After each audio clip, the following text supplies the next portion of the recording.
Here's check on stories we're following for you today on Robin Hood Radio. Taking a look once again at our COVID-19 case numbers for our immediate tri-state region, we'll start off in Connecticut. Falls Village as of yesterday afternoon, 0. Cornwall, 4. Kent, 7. New Milford, 257. Norfolk, 9. North Canaan, 5. Salisbury, 10. Sharon, 32. And Torrington, 458. Locally in Dutchess County, Amenia, less than 5. Clinton, 10. Dover remained at 18. Milan with 8, Millbrook Village, Millerton Village, and Northeast, less than 5. Pauling, 26, Pauling Village, 9, Pine Plains, 7, Red Hook, 9, Red Hook Village, less than 5, Rhinebeck, 63, Rhinebeck Village, 7, Stanford, less than 5, Tivoli Village, less than 5, and Washington, 16. In Columbia County, as of 3 p.m. yesterday, they had 29 residents that had passed away from COVID-19, 358 positive cases. 182 of those cases recovered from COVID-19. 17 of those positive cases are hospitalized, 1 in the ICU. They received 3,749 test results completed for Columbia County residents. 133 residents in that county are under mandatory quarantine, 5 under precautionary quarantine. Berkshire County has had no coronavirus for 16 days, while the case count hit the 500 mark, state officials announced on Wednesday. The Massachusetts Department of Public Health, which issues the COVID-19 statistics, had recorded 497 cases since Sunday. Statewide, 128 new deaths were reported about the state for a total now of 6,066. The coronavirus case count rose by 1,045 to 88,970. As of Sunday, 2,518 people with the disease in Massachusetts were being cared for in a hospital, 675 of them in an intensive care unit. In Connecticut, the Phase 2 businesses that are expected to reopen on June 20th are hotels with no bar areas, gyms, fitness and sports clubs, all personal services, outdoor arts, entertainment and events up to 50 people, outdoor amusement parks, movie theaters, bowling alleys, social clubs, pools, all museums, zoos, aquariums, restaurants, indoor, no bar. Schools and summer activities are also part of Phase 2. Some of those activities will include youth sports, all-day summer camps, public libraries, K-12 summer school, non-residential workforce programs, non-residential clinical courses, other non-residential programs, graduate programs, undergraduate residential, small-scale pilot programs. In Sharon, unfortunately, because of the state limiting groups of no more than 50 people at public events once Phase 2 begins on June 20th, Sharon concerts on the Green will need to be canceled for this summer. They apologize. They see you all next summer and tell you to stay healthy and safe.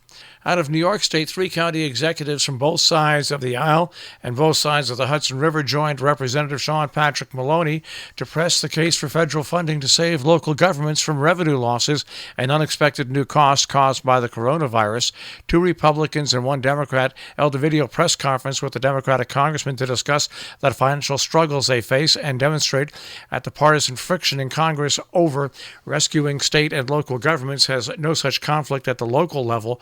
Quote, "This is not the time to make that partisan argument," according to Dutchess County Executive Mark Molinaro, a Republican, who warned his county might have to cut as many as 200 positions if no federal aid comes. Quote, "There are real lives at stake. County governments all across America are responsible for administering 1,900 public health departments," end quote. Also on the call was a Republican whose county has offered furloughs and buyouts to cut its payroll and narrow a projected budget shortfall of $50 million. Westchester County Executive George Latimer, a Democrat, says his county could lose as much as $160 million in revenue, largely from evaporated sales and hotel taxes. Maloney, a Cold Spring Democrat, said the county executive warned on Thursday call that the counties would be forced to lay off very employees that have been working on the front lines, providing vital services during the health and economic crisis. Maloney argued that federal aid must come back now to avoid those damaging cuts. With the opening of Connecticut on May 20th, Sharon's Town Hall will remain locked. Public access will be limited to scheduled appointments and or essential meetings that are unable to be held online. The assessors will remain closed to the public and no scheduled appointments. Call 860-364-0205 or email assessor@sharonct.org. The building department is building permits, burning permits, Department of Health, Fire Marshal, Historic District, Inland Wetlands, Land Use Administration, and Zoning. Open by appointment only, 860-364-0909. To schedule an appointment is limited to one person, masks required. You'll be met at the back door, provided a hand sanitizer. Only use the elevator. The Selectman's office will remain closed to public. No scheduled appointments. Call 860-364-5789 or email Brent C at SharonCT.org or Tina P at Sharon-CT.org. Social Services Veterans Office open by appointment only. Call 364-1003 to schedule an appointment. The appointment is limited to one person, masks required. You'll be met at the back door, provided hand sanitizer. Only use the elevator. Registrars of voters will remain closed to the public. No scheduled appointments. Call 860-364-5514. Tax collector will also remain closed to the public with no scheduled appointments. Call 860-364-5402. The town clerk office will remain closed to the public, 860-364-5224, or email sharontownclerk@yahoo.com. The Sharon Historical Society is holding online lectures and tours of steeples of Litchfield County on Saturday from 4 till 5 p.m. with architect Stephen Goldberg and Historical Society curator Alexander Ellis leading the tours, discussing architectural motifs and sharing stories on how the architecture has changed over time. No registration is required. Viewers can join the Zoom meeting at us02web.zoom.us/J/6312776-1. The D.M. Hunt Library hosting its annual outdoor homegrown Victory Garden plant sale on Saturday and Sunday from 9 till 2 at 63 Main Street. All proceeds benefit the library. For those who want to donate plants for sale, the drop-off is today from 2 until 5. Perennials, annuals, houseplants, decorative pots, and garden accessories are welcome.